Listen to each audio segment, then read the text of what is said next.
All right, everyone. So we have a two-man party this week. Michael's not with us today. So last week was kind of a stinker for us. So Zach, I know you have the records of last week, so I'm going to let you go ahead and say Yeah, those. they were really, really good. Pretty sure the only person that won their DOD was Ryan, if I remember correctly. I'm not looking. I don't have that page pulled up. But last week for week 8 results, we had no winner because no one went positive. So that's just explains how our week went. Yep. Ryan technically was number 1, 5-5, negative 0.8 units. Michael 7-7, negative 0.95 units. Nagy 2-4, negative 2.24 units. Nagy, I saw your picks already. About time we get some more plays. It's been kind of embarrassing from you on your end. Myself 3-8, negative 5.72. Basically, I lost all the momentum I had from the last 2 weeks and then lost it all right back in 1 week. So that was good. The yearly standings read as followed. Currently, Ryan is first, 54-47 with plus 3.2 units. Michael is 59-58 plus 0.16 units. Nagy is 31-36, negative 8.65 units. Zach, you suck at betting. 44-49-1, negative 9.44 units. DODs, Ryan is 6-2. Me, Nagy, and Michael are all 5-3. We all have also on a 1-game losing streak. In terms of weeks 1 total, this is where it's kind of mind-blowing. Me, Nagy, and Michael are tied for 2. Meanwhile, Ryan is tied for 1, yet he's first. So he's just consistent every week. Yeah, just consistent. Consistent. So, that's basically how it follows. Ryan on the year has 101 plays. Michael has 107. Nagy has 67. And I have, I think, 94, if I just did the math right. Yeah, 94. So, yeah. That's depressing. That's probably the worst week we've had as a group, but oh, yeah, we were all okay. negative. That's okay. We can only go up, so. Thank God I was at Notre Dame all day tailgating and actually watching my bets. I know, right?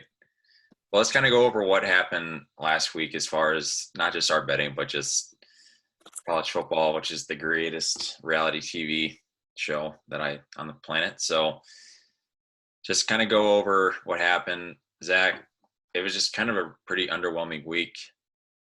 Like, even the good teams didn't really look that good. Like Cincinnati. Well, also Coastal started off the week hot, just losing to App State. So, right. So their ever so slight dreams are now at 0.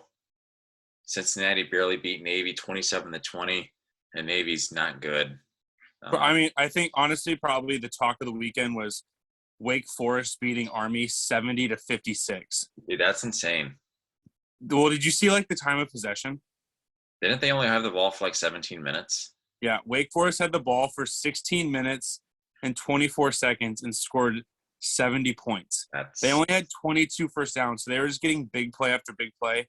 But even then, Army had the ball for 43 minutes, but they had 416 rushing yards. Like, that is wild. I think the over-under on this game was 53. Yeah, the losing team had it covered by themselves. Like, that is mind-blowing. I mean, that's probably – well, also, I mean, a big game was Penn State losing to Illinois. Yeah, I think there's a lot of – we're going to get it into Penn State, but keep going. Yeah. I mean, the game went into 9 overtimes. That's mind-blowing. I mean, I know now after the second overtime, you just do 2-point conversions until who wins, but it's kind of wild. It took that many overtimes to, like, finish the game. Right. So, but, I mean. No, because I know I said earlier, I think Georgia somehow, even though they didn't play this week, I feel like they further separated themselves.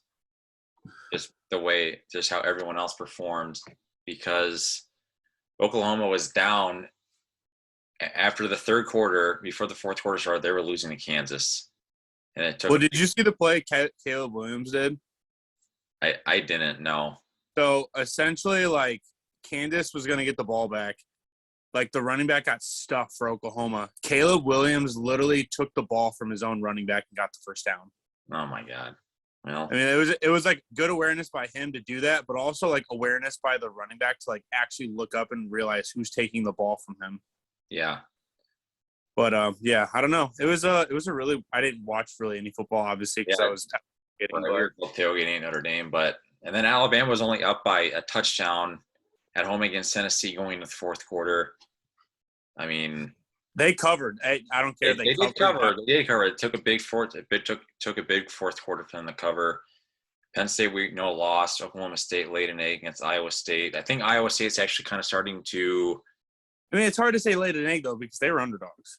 That's true, but they're 7-point underdogs. And I guess we now know.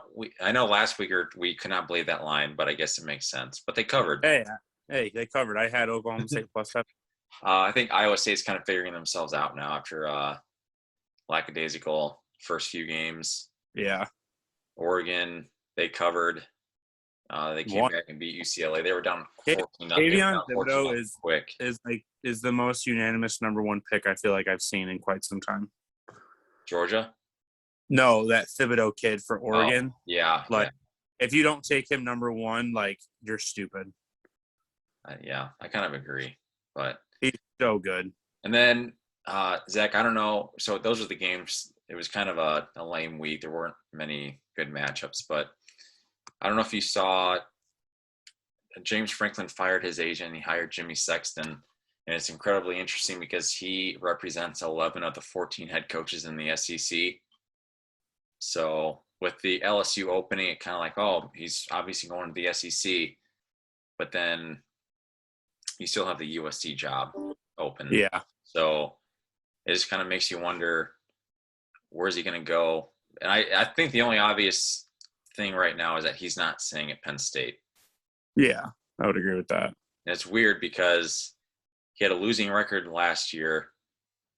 They're kind of teetering on having the bottom fall out for the 2021 season with the loss to Illinois. So it's just kind of like he's kind of showing signs of being a bad coach the last 2 years, but still two of the blue blood. I don't know.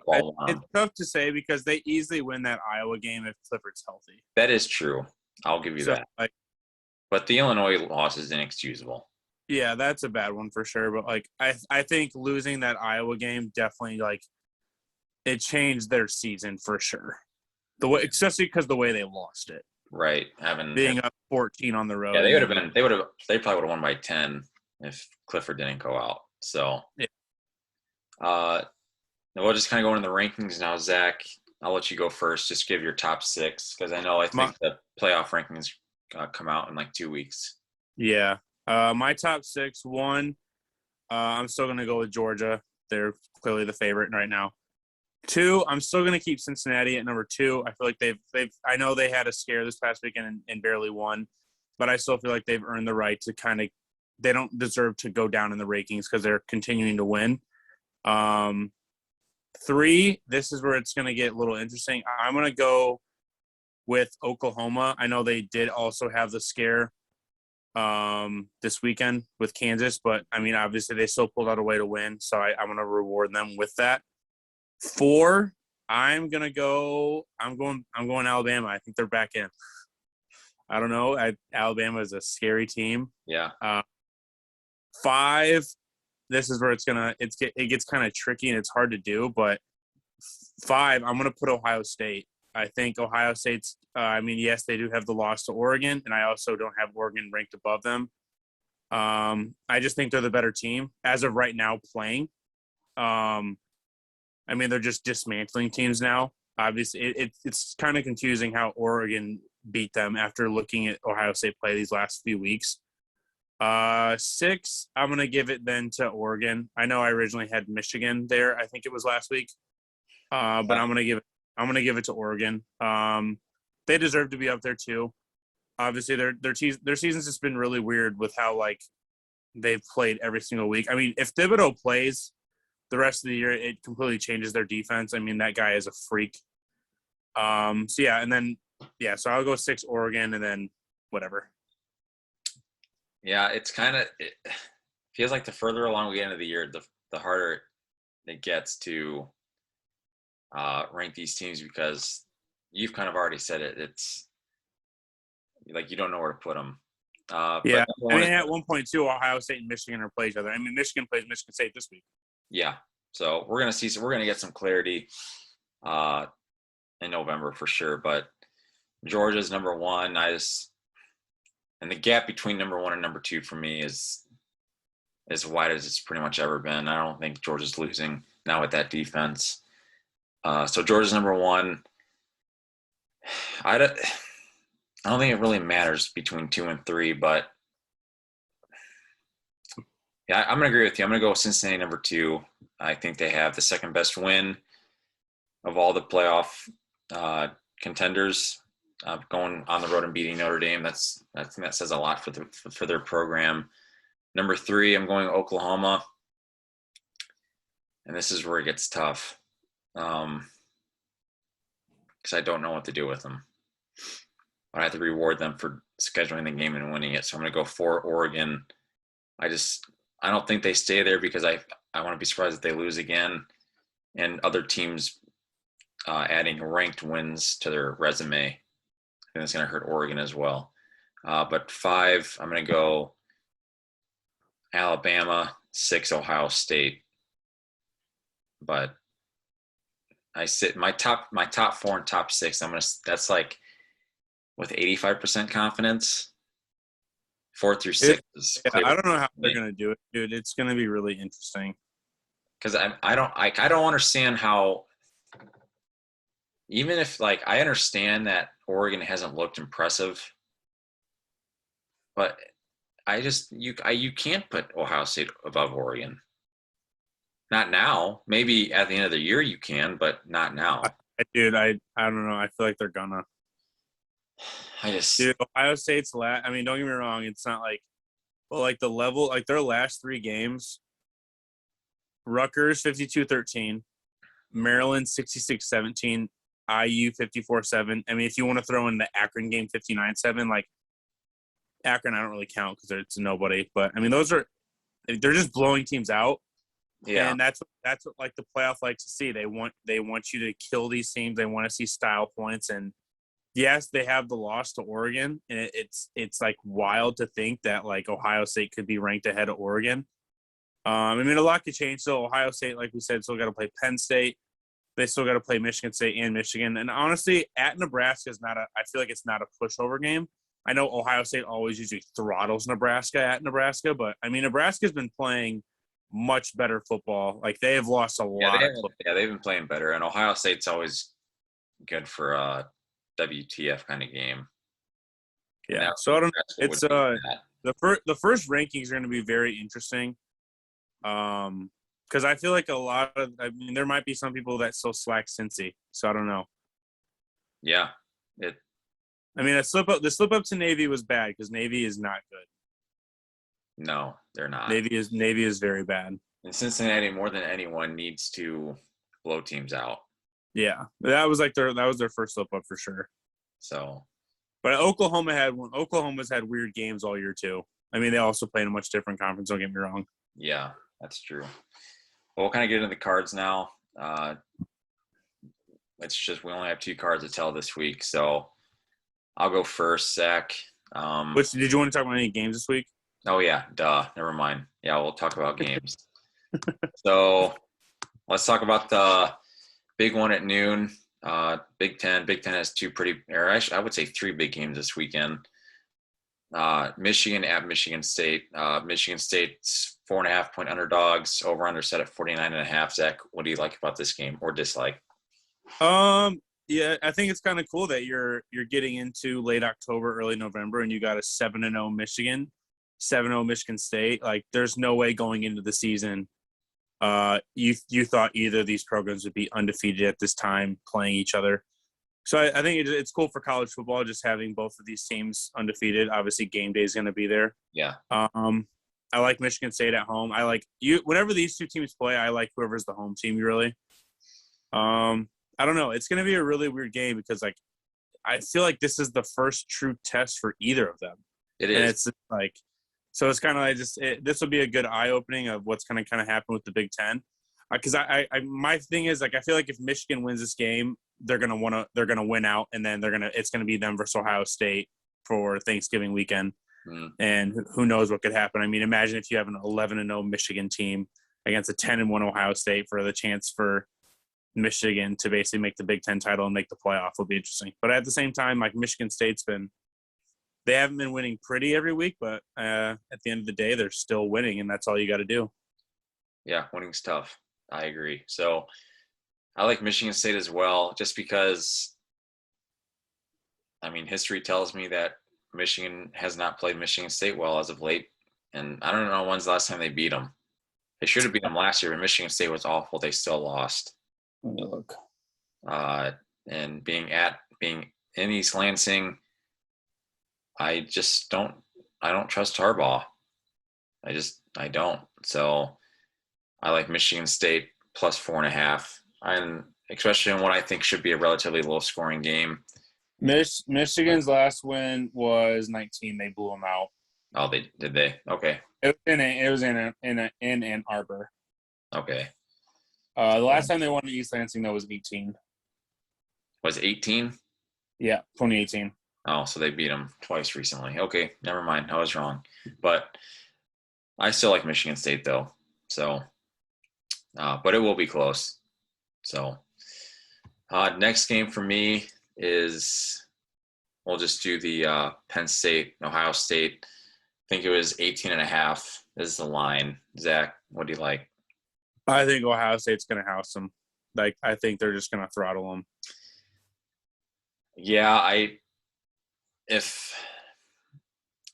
would say this line is an overreaction to Penn State's performance last week, but with all the noise around James Franklin, it's kind of makes you think where's the head at for the team? It's just, are they even gonna really play? Because they've already lost twice, they're out of contention.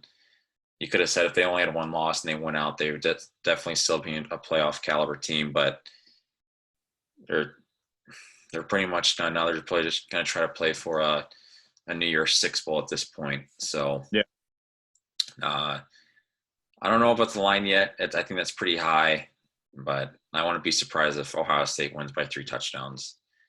And the one that I think no one's really talking about, because we didn't talk about it either in the beginning, is Iowa at Wisconsin. So Iowa lost to Purdue. They got killed at home 24-7, and then Wisconsin beats Purdue 30-13. Wisconsin is coming in at 3.5-point favorites. The over/under is set at a really low, probably the lowest total I've seen all year, is 36.5. Zach, what do you like? In terms of anything for the game, I will not be touching it.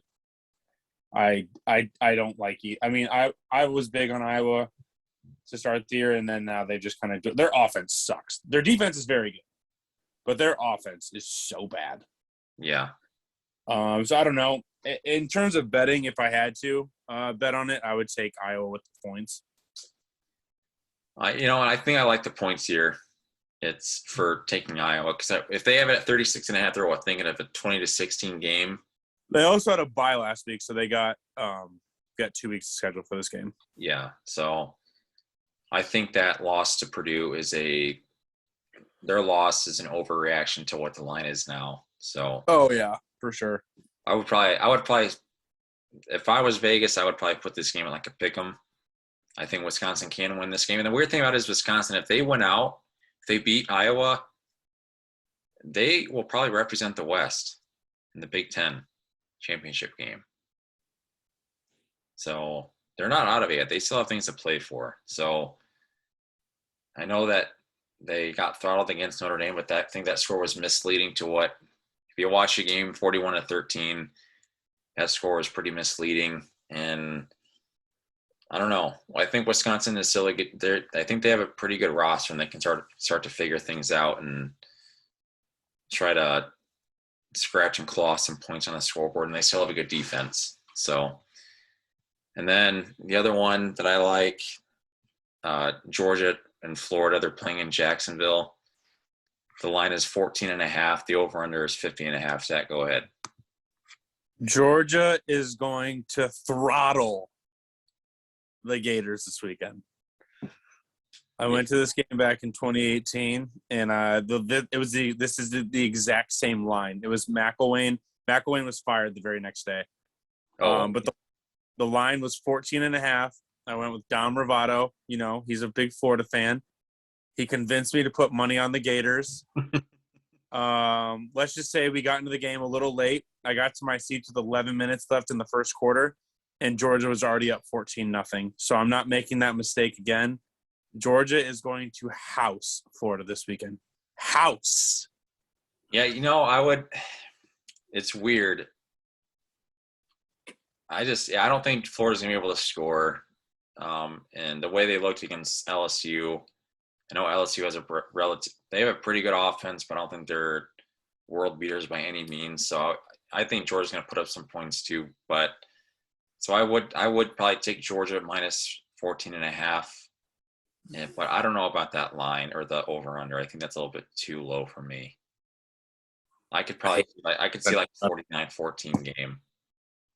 Yeah, I never bet over-unders. 14. So, yeah, I like – and we both like Georgia in that game.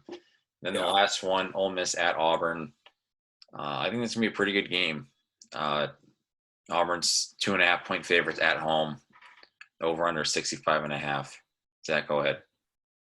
I like Ole Miss. I think mainly because their offense is good and their defense has been playing much better of late. So I think if you're just giving them points too, going on the road, it's going to help. Also, I mean, like Matt Corral has been very good this year. So like, what's the point in like not believing him and believing now? He's good. So I don't know. If I was betting this game, I'd take Ole Miss with the points.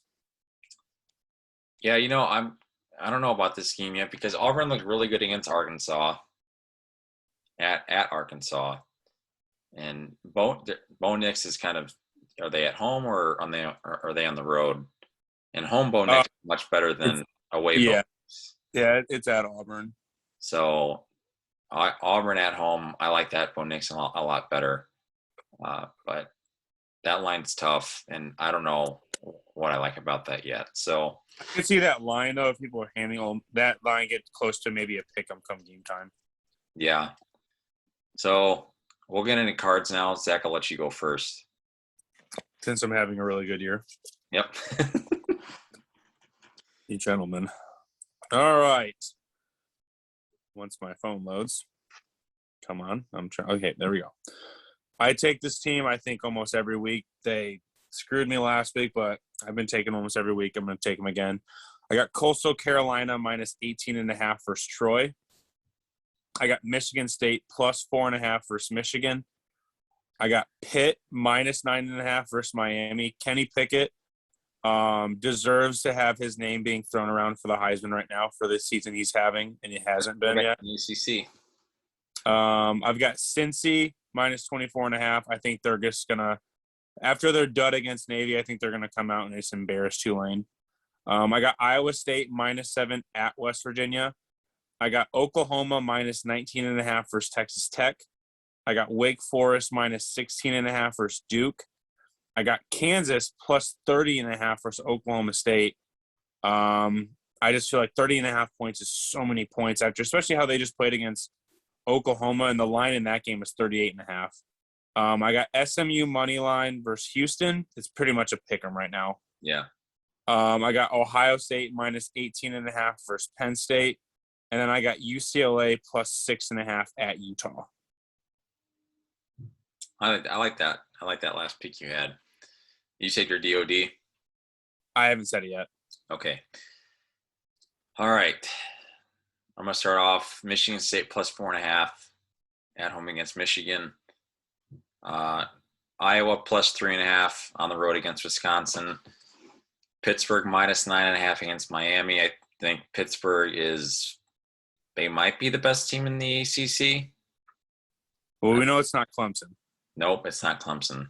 But and I know in the group chat we talked, Pittsburgh's a loss a Western Michigan loss away from being a massive playoff contender, probably in the top 5 or 6. Yeah, it's kind of wild. Lose. I like their team a lot. I think they have a pretty good. They have a serviceable defense, a pretty good offense. Yeah, I think I like their team this year. I like Florida. I'm sorry, I like Georgia minus 14.5 against Florida. I like Purdue plus 7.5 on the road against Nebraska. Wake Forest minus 16.5 against Duke. This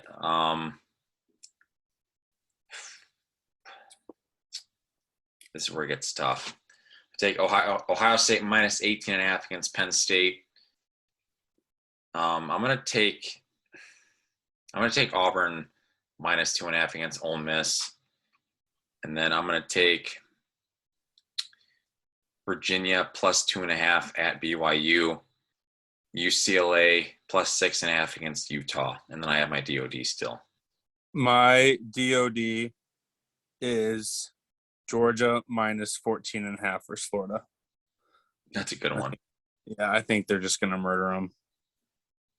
And then before we recorded, I asked about this line because it threw me off. I'm gonna go Kentucky on the road minus 1.5 against Mississippi State. I think they might be the second best team in the East. I don't even know both sides. Let me look. Georgia's on the East. I mean, they looked okay against Georgia, all things considered. 1 second, I'm pulling up the SEC. But yeah, I like Yeah, I mean, you could definitely say those behind Georgia because then you got Florida, Tennessee, South Carolina, Missouri. And they beat Florida. Vanderbilt shouldn't even be a Power 5 team. No. So I think that's some disrespect on their name. I think that Vegas thinks they're a basketball school, but they have a pretty solid football team this year, and I'll take them minus the points. So yeah, that's the show. We're kind of getting down to the nitty gritty. It's getting close or closer to the end of the year. And what am I? I'm only 3 units ahead, Zach. Is that right? Let me pull it back up. Yes. Yeah. So a lot of things can change. But I'm negative 9.44. So, hopefully for a week. Just bet every game. Oh God, no. God, no. Because then I got to track all of that, and that's the worst part is tracking. I know tracking. I'm glad you do it, not me. So thank you for your service. Honestly, it takes like 30 minutes. I bet. To go through everything. All righty. We'll see everyone next week.